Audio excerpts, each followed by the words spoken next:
What's up mga sir? Welcome back sa aking channel. It's me, Jer Speed Moto Vlog.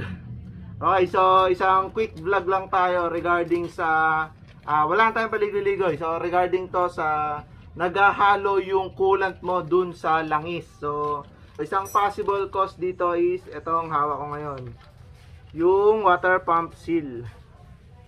Yan, so ito yon yung water pump natin. So ipapakita ko sa inyo ngayon kung paano pinapalitan yung water pump seal. So do it yourself tayo ngayon. So kapag may naka-experience kayo na naghahalo yung coolant nyo, karga kayo ng karga ng coolant, pero dumediretso lang dun sa langis naghahalo. So isang possible cause or major cause is itong water pump seal na yan. Kasi ito ditong side na to is, ayan na yung sa engine, papasok na ng engine. And then yung side niya sa kabila, ito naman yung coolant. Dito yung nagpapump yung coolant. Ito yung return hose. Then doon dadaloy pabalik. Dito sa kabila, pabalik para lumamig yung bore at head natin. So engine natin para lumamig. So siya nagpapalamig nun. So sa mga magtatanong ano ba yung water pump seal, ito siya ng B631.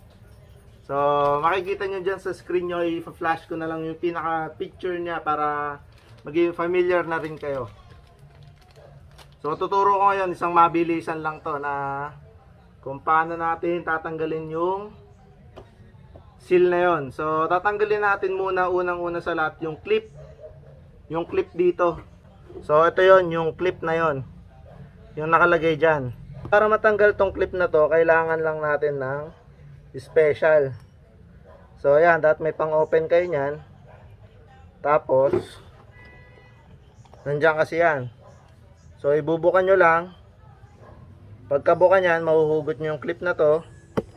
Ayun kasi yung lock nung yung propeller, kung tawagin, water propeller. Yan. And then tanggalin nyo yung apat na tornilyo sa likod using 8mm.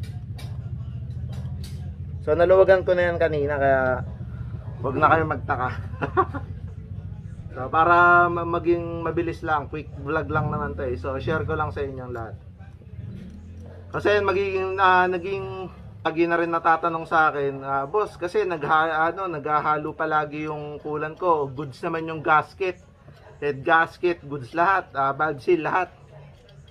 So isang possible cause or major cause itong pump seal. And then yung water yung washer, so may washer sa bleeder, ito magbi-bleed kayo dyan. Kaya tatandaan nyo, merong isang tornilyo na merong washer. And then the rest wala nang washer. Ito yung loob, ito yung propeller. Then press na natin kasi natanggal na natin yung clip. Pinrest ko lang dito para umangat yung propeller. Then matatanggal na natin yung propeller at makikita natin yung ayan, yung seal. Tapos ito, yung gitna naman na kailangan din kasi natin tanggalin to. So bakit natin tatanggalin yung bearing? Kasi naging cost nung sira niya, hindi lang sa pump seal kundi kasama yung bearing. Ayan, kung mapapansin nyo, ang laki ng alog.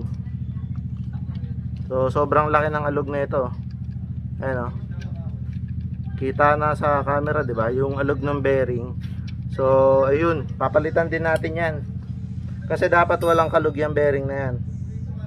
Kasi siya yung nag-guide dito sa propeller habang umiikot. And then yung seal naman yung nagpipigil ng coolant at nung oil para hindi maghalo na nasa pagitan na itong propeller. Ngayon kapag gumalaw na yung bearing dito, tendency magaganyan yan. Ang mangyayari, yung coolant mo dun sa loob na side is ipapump niya dito kasi pressurized yun. Ipapump niya yun dun sa loob. So yun yung nagiging cause kung bakit naghahalo yung coolant mo at engine oil. So tanggalin natin. Okay, so para matanggal yung bearing, kailangan nyo ng special tools na bearing puller. So yan, gagamitan nyo lang ng bearing puller yan para hindi rin ma-damage yung gilid. Kasi pag na-damage yung gilid nyan, possible na mag-leak din dyan sa labas yung coolant. Kasi pressurized yung coolant dyan pag uminit na eh. So kailangan nyo ng special tools para maalagaan. Shoutout kay Papi. Papi ang tatanggal. So iingatan nyo din yung part ng kakapitan ng bearing puller. Kasi yan, sa pag-part na to, dapat lapat siya dun sa mismong flat area. Hindi dapat dun sa may curve. Yan yung gilid. Hindi dapat yan. Kaya dapat dun lapat siya sa flat area. Natanggal na natin yung bearing na tinatanggal natin kanina. Ito yung sirang bearing. Ayun, kumakalog yung gitna. So sa lahat na nakita kumakalog yung gitna na to, papalitan natin siya. So ano bang sukat niya, di ba? Sa mga magtatanong, ano bang sukat niyan? 0. Kunin mo natin outside diameter. So 25.9. Verify natin dun sa bagong ikakabit natin. 25.9 din. And then inner diameter, kunin natin. Sa inner diameter 10. Yan, 9.9 inner diameter nung lumang bearing. And then ipapalit natin 9.9 din yung inner diameter ng bagong bearing. Para ma-verify nyo kung tama yung nabili yung bagong bearing, kahit code nya is 6,000. Yan, may code yan kasi mga bearing. So bearing code is 6,000. Then sa tinanggal natin hindi na mabasa pero bearing code niyan is 6,000. Kunin natin inner diameter ng pagkakabitan, which is the same do sa inner bearing na inner diameter ng bearing, 9.9 din mm. Kasi dito natin siya ikakabit mamaya. Yan, sa propeller. Yan. Kung bali ang nangyari, kumalog yung bearing na to, kaya tendency kahit yung seal,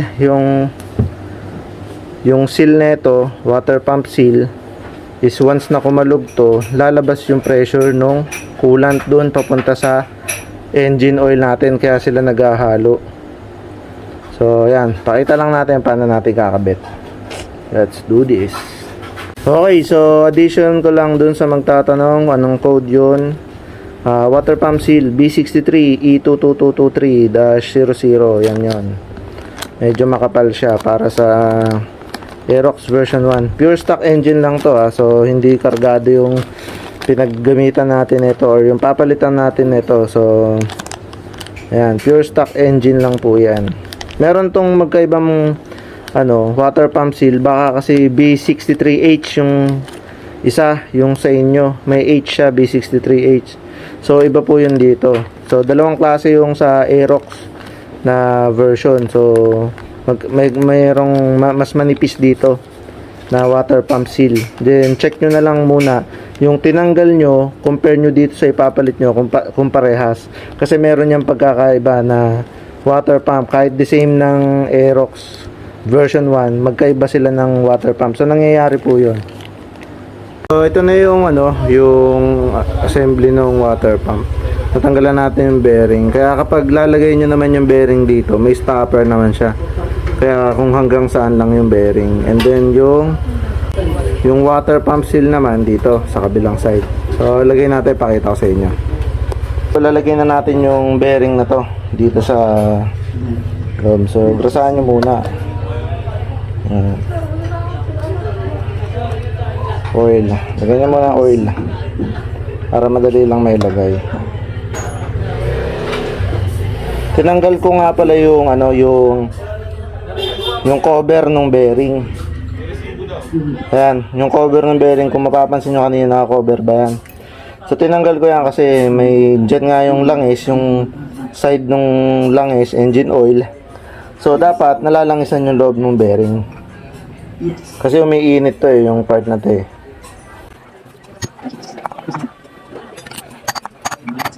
So pwedeng gawin nyo na ganyan, na dahan-dahan lang, evenly dun sa mga side. Pwede rin naman yung socket na saktuhan para dito. So ito yung socket na saktuhan para isang birahan lang.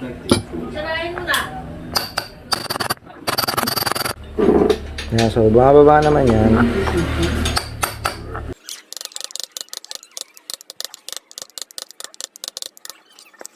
Yun, so pag na-flat na siya doon sa ano, pwede na yan, goods na yan.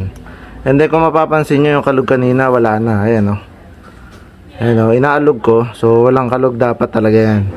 Para pag nailagay nyo, yung seal dito is hindi tatagas. Walang galaw. Hindi tatagas yan. So ayan, okay lang yan. Then lagyan nyo pa rin ng oiler yan. Ayan. Oiler. Tapos para masakto, dito lang siya. Saktuan lang din siya sa mismong ano, casing or housing. Water pump housing. Diyan lang saktuan yan. Okay, ilalagay naman natin tong water pump seal yan. So may orientation siya, no? Itong side na to is dito sa coolant. Coolant side to.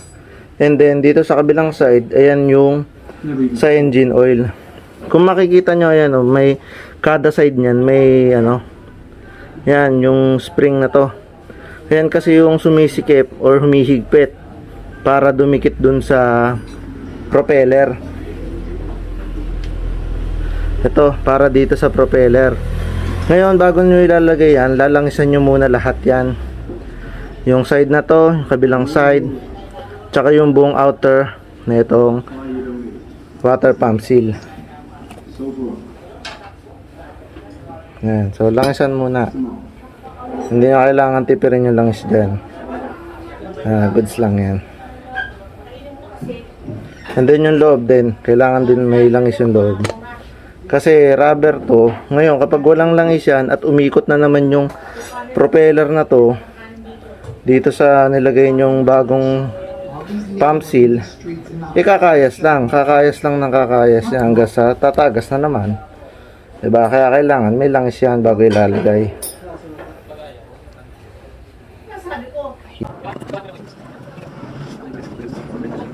So kinakamay lang siya, no, para hindi ma-damage ng tuluyan. Pero pwede rin yung paluin no, kaninang gamit natin para dun sa kabila.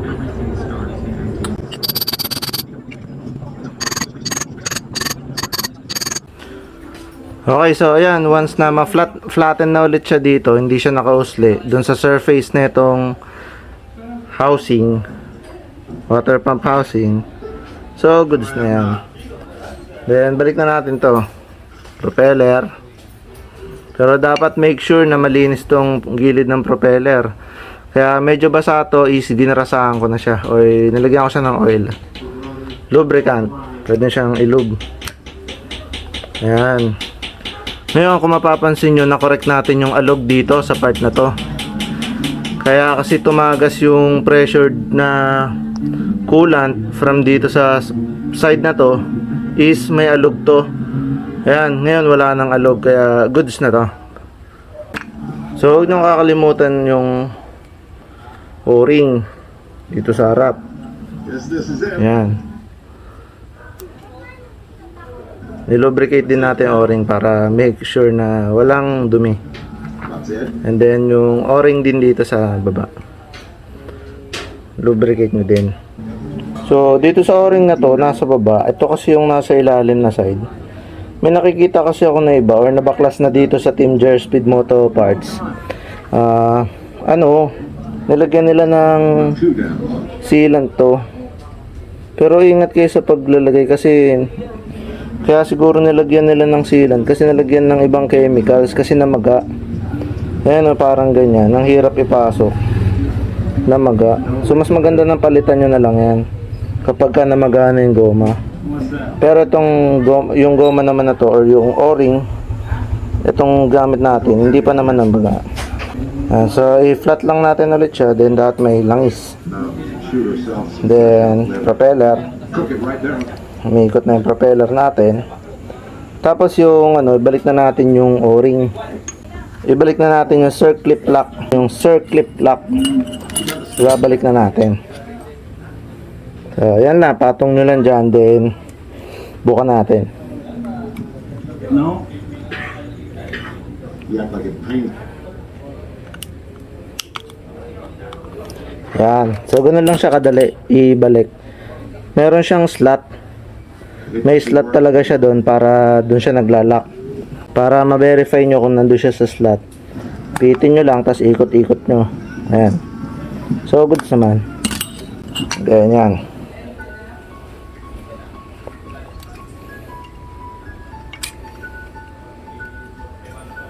Gasket. Palit din natin yung gasket.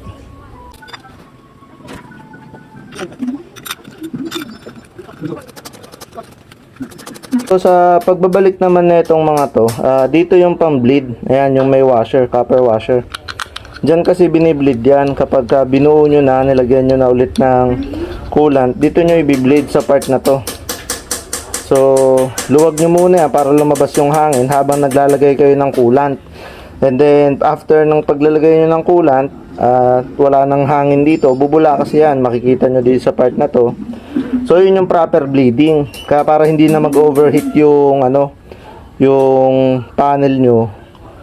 So yun, yun yung proper bleeding para hindi na mag-overheat yung panel nyo or mag-error dun sa panel.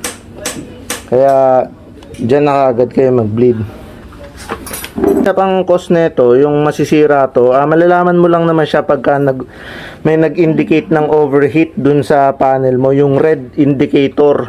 Check kayo ng langis at nakita nyo yung kulay coffee mate yung langis nyo. So, ibig sabihin, possible na dito. Kasi, pag nag-check din kayo ng radiator at hindi coffee mate yung radiator nyo, meaning, kasi ang pressurized kasi nito itong dito sa coolant compared dun sa oil. Kasi mas mataas ang heat resistance ng oil compared dun sa coolant. Kaya mas nagkakaroon ng pressure dun sa coolant at yung coolant yung pupunta dun sa langis.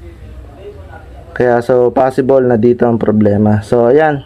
Tapos na tong ginawa natin and sana nakapag-share tayo ng konting idea sa inyong lahat na mga problemado sa mga motor. Syempre may matulog ng ganon.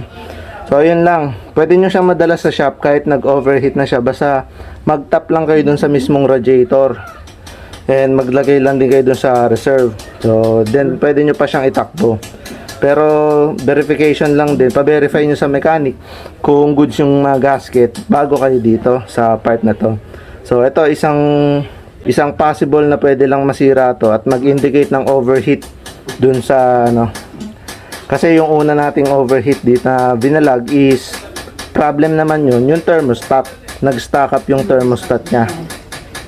Alright mga sir, sana nakapag-share ako ng idea within short period of time. So maraming salamat po sa panonood. Please like, share, and subscribe to my channel for more.